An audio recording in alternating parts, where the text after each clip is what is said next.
Welcome to my channel of Management Mindset. Let we discuss our topic of contingent contract. Contingent contact का मैंने आपको बता दिया था। कोई इवेंट आपका कोई इवेंट है, उसमें कोई पर्सन वर्क कर रहा है या नहीं कर रहा है, रिस्पॉन्स कर रहा है या नहीं कर रहा है, उसको हम कॉन्टीजेंट कॉन्टैक्ट कहते हैं। फर्स्ट पॉइंट है contact enforceable on the happening of future uncertain event. मतलब कोई भी कॉन्टैक्ट इनफोर्सेबल जब ही माना जाता है जब कोई फ्यूचर में वो इवेंट हो रहा हो या नहीं हो रहा हो। वो जैसे एक एग्जांपल है ए एंड बी और ये आपका आ गया सी। ठीक है, ए वाले पर्सन ने बोला बी वाले पर्सन से मैं तुमको 1 लाख रुपए दूंगा। ठीक है, यदि तुम सी वाले पर्सन से क्या करते हो, शादी, तो बी वाला पर्सन कहता है ठीक है, तो ए वाला पर्सन बी वाले पर्सन को पूरे पैसे दे देता है। तो ये हमारा क्या होता है, कॉन्ट्रैक्ट हमारा कहलाता है वैलिड। क्या कहलाता है, वैलिड कॉन्ट्रैक्ट। और इन द स्पोर्ट सी वाला पर्सन मतलब कि मना कर देता है, तो ये हमारा क्या कहलाता है, वॉइड। मैंने पिछली वीडियो में भी आपको बताया था कि कॉन्ट्रैक्ट जब होता है तो वो एक वैलिड कॉन्ट्रैक्ट कहलाता है। ठीक है, जब वो कॉन्ट्रैक्ट नहीं हो रहा होता है तो एक वो हमारा वॉइड कॉन्ट्रैक्ट कहलाता है। ठीक है, अब दूसरा पॉइंट है contract enforceable on non happening of future uncertain event. मतलब कोई इवेंट आपका फ्यूचर में नहीं हो रहा है, उसे हम क्या करेंगे, कॉन्ट्रैक्ट ऑफ इन्फोर्सेबल। तीसरा है contract contingent upon a future conduct of living person. जो कॉन्ट्रैक्ट कॉन्टीजेंट है of a future conduct of living person, वो पर्सन की बिहेवियर या उसकी क्या कहते हैं, मतलब वो पर्सन के इवेंट पे डिपेंड करता है कि वो फ्यूचर में कैसा रिस्पॉन्स कर रहा है। ठीक है, फोर्थ है contingent contract enforceable on happening a future uncertain event with in a specific. वो कॉन्ट्रैक्ट इन्फोर्सेबल जब ही माना जाता है जब आप फ्यूचर में वो जो अनसर्टेन इवेंट है वो एक स्पेसिफिक पीरियड में हो रहा। कॉन्ट्रैक्ट इन्फोर्सेबल जब ही माना जाएगा फ्यूचर में जब कोई वो स्पेसिफिक पीरियड में हो रहा हो। ठीक है, फिफ्थ है contract enforceable on non happening of future uncertain event with in a specific period.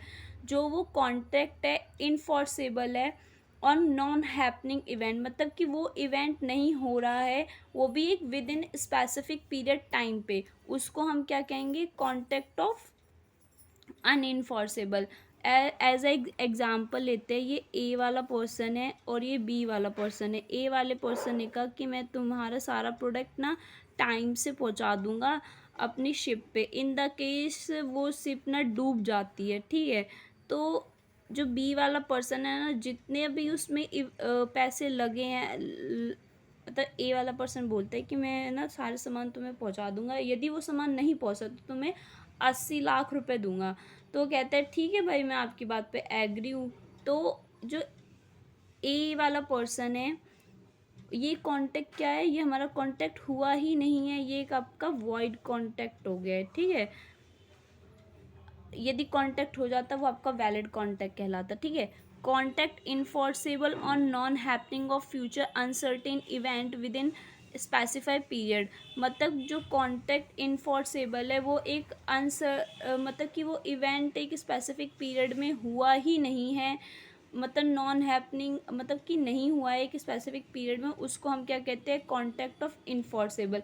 मतलब ए वाले पर्सन, अभी एग्जांपल देती हूँ आपको, देखो ये क्या है, एक हैपनिंग इवेंट है, वो भी एक स्पेसिफिक पीरियड में, क्या है, स्पेसिफिक ऑफ पीरियड में।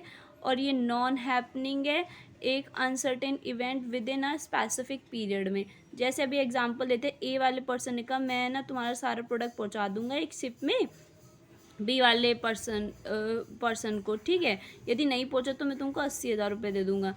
ए वाले पर्सन ने कहा बी से वो सामान आपका पहुंच गया है। ठीक है, तो वो आपका क्या आ गया, एक स्पेसिफिक और एक टाइम रखा गया था, क्या स्पेसिफिक टाइम, कि आप 10 तारीख तक मेरे सामान पहुंचा देना, और ये सामान उसके पास पहुंच गया है। तो ये एक आपका क्या आता है, स्पेसिफिक पीरियड के अंदर। और अभी हमने क्या पर, और ये नॉन हैपनिंग, जैसे एग्जांपल लो कि इधर 8 तारीख रखी है कि ए वाले पर्सन का मैं आपका सामान ना पहुंचा दूंगा 8 मतलब कि 8 तारीख तक।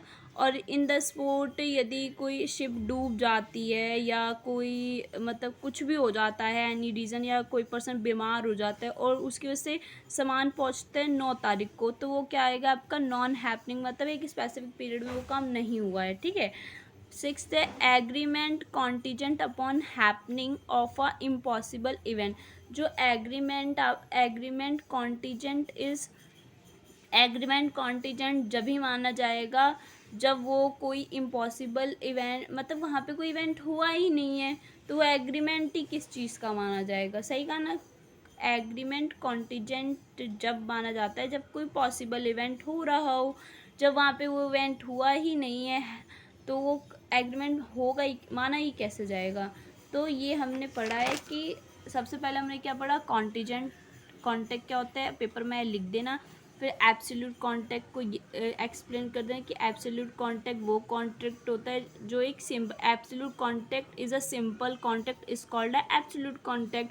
एग्जांपल दे देना, ए वाले पर्सन ने बी वाले पर्सन से बोला आप कि मैं तुम्हें 20,000 रुपये दूंगा, और बी वाले पर्सन का ठीक है, ये एब्सोल्यूट कॉन्टैक्ट हो गया। कॉन्टीजेंट कॉन्टैक्ट वो हो गया जैसे मैंने बताया था, ए वाले पर्सन ने बोला बी वाले पर्सन को मैं आपको अपनी खेती दे दूंगा, बट जो ए वाला पर्सन है जो खेत देने वाला है वो उस पर क्या चल रहा है, केस चल रहा है। यदि वो जीत जाएगा तो दे देगा, नहीं जीतेगा तो नहीं देगा। मतलब कि जो कॉन्टीजेंट कॉन्ट्रैक्ट है वो आपका एक कंडीशन बेस्ड कॉन्ट्रैक्ट है। ठीक है। फिर इसके बाद अब आप अपने फीचर्स एक्सप्लेन करोगे कि जो प्रॉमिस बेस्ड होती है अनसर्टेन इवेंट में, इवेंट हमारा कोलेट्रल होता है, और जो इवेंट है must not be depend on promiser की वेल्स और डिज़ायर पे। फिर आप इसके रूल्स एक्सप्लेन करना कि रूल्स क्या होते हैं। सबसे पहले लिखना contact enforceable on happening of future uncertain event. फिर लिखना कॉन्टैक्ट इन्फोर्सेबल नॉन हैपनिंग पे। फिर एक आप लिखना happening on specific period and happening of with in without specific period, non happening with in specific period कि कोई काम नहीं हो रहा है या हुआ है टाइम से पहले, और एग्रीमेंट कॉन्टीजेंट अपॉन हैपनिंग। कोई भी डाउट हो कुछ भी हो तो आप कमेंट सेक्शन पे पूछ सकते हैं।